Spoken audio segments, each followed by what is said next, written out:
Prostate ಗ್ರಂಥಿಯ ಹಿಗ್ಗುವಿಕೆಯೊಡನೆ ಮೂತ್ರಕೋಶದಲ್ಲಿ ಅತಿ ಹೆಚ್ಚು ಎಂಬಂತೆ 21 ಕಲ್ಲುಗಳ ಜಟಿಲ ಸಮಸ್ಯೆ ಹೊಂದಿದ್ದ ಸುಮಾರು 72 ವರ್ಷ ವಯಸ್ಸಿನ ವ್ಯಕ್ತಿಯೊಬ್ಬರಿಗೆ ಹೋಲ್ಮಿಯಂ ಲೇಸರ್ ಲಿಥೋಟ್ರಿಪ್ಸಿ ಹಾಗೂ ಹೋಲೆಪ್ ಲೇಸರ್ ಶಸ್ತ್ರಚಿಕಿತ್ಸೆಯನ್ನು ಜಂಟಿಯಾಗಿ ನಡೆಸುವ ಮೂಲಕ ಸಮಸ್ಯೆ ಬಗೆಹರಿಸಲಾಗಿದೆ ಎಂದು ನಗರದ ಮಣಿಪಾಲ್ ಆಸ್ಪತ್ರೆಯ ತಜ್ಞ ವೈದ್ಯ ಡಾಕ್ಟರ್ ಟಿ.ಪಿ. ದಿನೇಶ್ ಕುಮಾರ್ ತಿಳಿಸಿದರು. ನಗರದಲ್ಲಿ ಸುದ್ದಿಗಾರರೊಡನೆ ಮಾತನಾಡಿ, ಇವರು ಮೂತ್ರಶಾಸ್ತ್ರೀಯವಾದ ಸಂಕೀರ್ಣ ಸಮಸ್ಯೆ ಎದುರಿಸುತ್ತಿದ್ದರು. ಇವರ ಮೂತ್ರದಲ್ಲಿ ನಿರಂತರವಾಗಿ ರಕ್ತ ಹೋಗುತ್ತಿತ್ತು.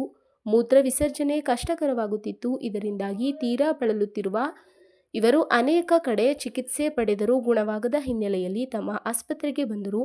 ಜೊತೆಗೆ ಇವರು ಮಧುಮೇಹ ಹಾಗೂ ಅಧಿಕ ರಕ್ತದೊತ್ತಡದಿಂದ ಬಳಲುತ್ತಿದ್ದ ಹಿನ್ನೆಲೆಯಲ್ಲಿ ಸಾಂಪ್ರದಾಯಿಕವಾದ ಛೇದನ ಶಸ್ತ್ರಚಿಕಿತ್ಸೆ ನಡೆಸಿದ್ದಲ್ಲಿ ಸೋಂಕು ಹಾಗೂ ಇನ್ನಿತರ ಅಪಾಯ ಸಾಧ್ಯತೆ ಇದ್ದವು. ಹೀಗಾಗಿ ಈ ನೂತನ ಹಾಗೂ ಪರಿಣಾಮಕಾರಿಯಾದ ಶಸ್ತ್ರಚಿಕಿತ್ಸಾ ವಿಧಾನಕ್ಕೆ ನಿರ್ಧರಿಸಲಾಯಿತು ಎಂದರು.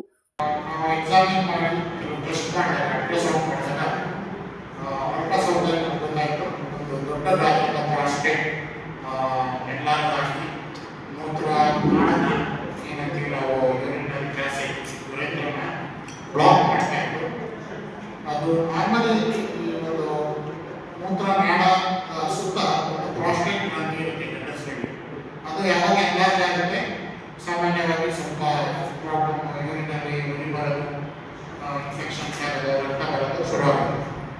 ಸೊ ಅದ್ರ ಜೊತೆಗೆ ಯಾವಾಗ 21 ಕಲ್ಲುಗಳು ಮೂತ್ರ ಕೋಶದಲ್ಲಿ ಯೂರಿನರಿ ಬ್ಲಾಡರ್ 21 ಸ್ಟೋನ್ಸ್ ಫಾರ್ಮ್ ಆಗಿದೆ. So usually simple prostate enlarge ಆಗುತ್ತೆ, ಆವಾಗ ಕೆಲವು ಸಲ ಮೆಡಿಕೇಶನ್ಸ್ ಕೊಡ್ತೀವಿ, ಅದರಲ್ಲಿ ಕೆಲವೊಂದು ಇಂಪ್ರೂವ್ಮೆಂಟ್ ಮಾಡ್ತೀವಿ. ಬಟ್ ಒಂದು ಸ್ಟೇಜ್ ಹೋದಾಗ, ಈ ಒಂದು ಸ್ಟೇಜ್ ಇದು ಸ್ಟೇಜ್ 4 ಅಂತೀವಿ, ಇಲ್ಲ ಗ್ರೇಡ್ 4 ಎನ್ಲಾರ್ಜ್ಮೆಂಟ್ ಅಂತೀವಿ ಪ್ರಾಸ್ಟೇಟು. ಇದು 200 cc ಎನ್ಲಾರ್ಜ್ಮೆಂಟ್ ಅಂತೀವಿ. ನಾರ್ಮಲ್ ಪ್ರಾಸ್ಟೇಟ್ ಬಂದು 10 ರಿಂದ 15 cc ಇರುತ್ತೆ. ಸೊ ಇದು 200 cc ಎನ್ಲಾರ್ಜ್ಮೆಂಟ್ ಆಗಿ ಅದು ಸಿವಿಯರ್ ಗ್ರೇಡ್ 4 ಎನ್ಲಾರ್ಜ್ಮೆಂಟ್ ಆಗಿತ್ತು. ಅದ್ರ ಜೊತೆಗೆ ಮೂತ್ರ ಕೋಶದಲ್ಲಿ ಒಂದು urinary bladder 21 1 centimetre, almost 1.5 centimetre each stone, almost 21 ಕಲ್ಲುಗಳು ಬ್ಲಾಡರ್ ಇತ್ತು. ಸೊ ಯಾವಾಗ ಈ ಒಂದು ಕಲ್ಲುಗಳು ಫಾರ್ಮ್ ಆಗುತ್ತೆ ಒಂದು ಬ್ಲಾಡರ್, ಅವು ಹೊರಗಡೆ ಮೂವ್ ಆದಾಗ ರಬ್ ಮಾಡಿ ಅಲ್ಸರ್ ಮಾಡುತ್ತೆ, ಅದರಿಂದ ಬ್ಲಡ್ ಬರೋಕ್ಕೆ ಶುರುವಾಗುತ್ತೆ. ಸುಮಾರು ಸಲ ಪೇಷಂಟ್ ಅಂತಾರೆ ಇದು ಹೀಟಾಗಿ ಬ್ಲಡ್ ಬರ್ತಿದೆ, ಮೋಸ್ಟ್ ಆಫ್ ದ ಟೈಮು ಕೆಲವು ಸಲ ಇನ್ಫೆಕ್ಷನ್ ಇದ್ದು ಬ್ಲಡ್ ಬಂದಿರುತ್ತೆ. ಕಲ್ಲುಗಳು ಒಳಗಡೆಯಿಂದ ಏನು ಮಾಡುತ್ತೆ, ಅದನ್ನು ಮೂತ್ರದಲ್ಲಿ ರಬ್ ಮಾಡಿ ಮೂತ್ರಕೋಶ ಅಲ್ಲಿ ಅಲ್ಸರ್ ಆಗಿ ಅಲ್ಲಿಂದ ಬ್ಲಡ್ ಬರೋಕ್ಕೆ ಶುರುವಾಗುತ್ತೆ. ಸೊ ಈ ಬ್ಲಡ್ ಬಂದಾಗ ಅವರು ಫಸ್ಟು ಲೋಕಲ್ ಮೆಡಿಕೇಶನ್ಸ್ ಮಾಡಿದಾಗ ಸರಿ ಹೋಗುತ್ತೆ ಅಂತಾರೆ. ಬಟ್ ಈ ಥರ ಕಲ್ಲುಗಳಿದ್ದು ಬ್ಲಡ್ ಬರೋಕ್ಕೆ ಶುರುವಾದಾಗ ಅದು ಮೆಡಿಸಿನ್ಸಲ್ಲಿ ಸರಿ ಹೋಗುತ್ತೆ. ಇಷ್ಟೊಂದು ಕಲೆಗಳು ಏನು ಇಷ್ಟೊಂದು ಕಲ್ಲಾಗಿದೆ ಇವರಿಗೆ ಅಂತ ನಾವು ಅನಲೈಸ್ ಮಾಡಿದಾಗ ಅದು ಕಾರಣ ಏನಂದರೆ, ಯೂರಿನರಿ ಮೂತ್ರ ನಾಳದಲ್ಲಿ ಯಾವಾಗಲೂ ಒಂದು ಪ್ರಾಸ್ಟೇಟ್ ಇಗುತ್ತೆ, ಅದು ಮೂತ್ರ ನಾಳನ್ನು ಕಂಪ್ರೆಸ್ ಮಾಡ್ಕೊಂಡು ಹೋಗುತ್ತೆ, ಯುರೇತ್ರನ್ನ ಕಂಪ್ರೆಸ್ ಮಾಡ್ತಾ ಇರುತ್ತೆ. ಸೊ ಅದರಿಂದ ಏನಾಗುತ್ತೆ, ಯೂರಿನರಿ ಬ್ಲಾಡರಲ್ಲಿ ಉಳ್ಕೊಳ್ಳೋಕೆ ಶುರುವಾಗುತ್ತೆ. ಸೊ ಆ ಒಂದು ಉಳ್ಕೊಳ್ಳೋಕೆ ಶುರುವಾದಾಗ ಸ್ಟೇಸಿಸ್ ಆಗಿ ಯೂರಿನಲ್ಲಿ ಇರೋ ಸಾಲ್ಟ್ಸ್ ಎಲ್ಲ ಅಗ್ರಿಗೇಟ್ ಆಗಿ ಎಲ್ಲ ಜಾಯಿನ್ ಆಗಿ ಸ್ಟೋನ್ಸ್ ಆಗಕ್ಕೆ ಶುರುವಾಗುತ್ತೆ. ಸೊ ಈ ಸ್ಟೋನ್ಸ್ಗೆ ನಾವು ಸೆಕೆಂಡ್ರಿ ಕ್ಯಾಲ್ಕುಲೈ ಇರ್ತೀವಿ. ಸಾಮಾನ್ಯವಾಗಿ ಒಂದೇ ಒಂದು ಸಿಂಗಲ್ ಸ್ಟೋನ್ ಇದ್ದರೆ ಕೆಲವು ಸಲ ಫುಡ್ಡಿಂದ ನೀರು ಕಡಿಮೆ ಕೊಡದಿರೋದ್ರಿಂದ ಬ್ಲಡ್ ಸ್ಟೋನ್ ಆಗೋ ಚಾನ್ಸ್ ಇರುತ್ತೆ. ಸಿಂಗಲ್ ಸ್ಟೋನ್ ಈ ಸೆಕೆಂಡರಿ ಸ್ಟೋನ್ಸ್ಗಳದ್ದು ವಿಶೇಷತೆ ಏನಂದರೆ, ಈ ಒಂದು ಮಲ್ಟಿಪಲ್ ಸ್ಟೋನ್ ಆಗುತ್ತೆ. ಯಾವಾಗ ಅದು ಸರಿಯಾಗಿ ಡ್ರೈನ್ ಆಗಲ್ಲ, ಬ್ಲಡ್ಡು ಯೂರಿನ್ ಒಳಗಡೆ ಉಳ್ಕೊಳ್ಳೋಕೆ ಶುರುವಾಗುತ್ತೆ. ಈ ಒಂದು ಮೂತ್ರದಲ್ಲಿರೋ ಲವಣಾಂಶಗಳು, ಸಾಲ್ಟ್ಸ್ಗಳು ಡಿಪಾಸಿಟ್ ಆಗಕ್ಕೆ ಸ್ಟಾರ್ಟ್ ಆಗಿ ಮಲ್ಟಿಪಲ್ ಸ್ಟೋನ್ಸ್ ಫಾರ್ಮ್ ಆಗ್ತವೆ. ಕೆಲವು ಸಲ 2-3 ಸ್ಟೋನ್ಸ್ ಆಗುತ್ತೆ, 4-5 ಆಗುತ್ತೆ. ಫಸ್ಟ್ ಟೈಮು ಈ ಪೇಷಂಟ್ಗೆ 23 ಸ್ಟೋನ್ ಬ್ಲಡ್ ಒಳಗಡೆ, ಪ್ರತಿ ಸ್ಟೋನನ್ನು 1.5 ಸ್ಟೋನ್ಸ್.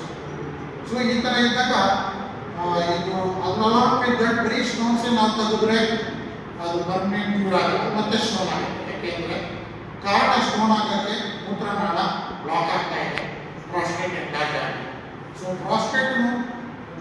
ಬ್ರೇಕ್ ಟು ಎನ್ಲಾರ್ಜ್ ಅಂದರೆ ಮೆಡಿಕೇಶನ್ಸ್ ಕೊಡ್ಬೋದು.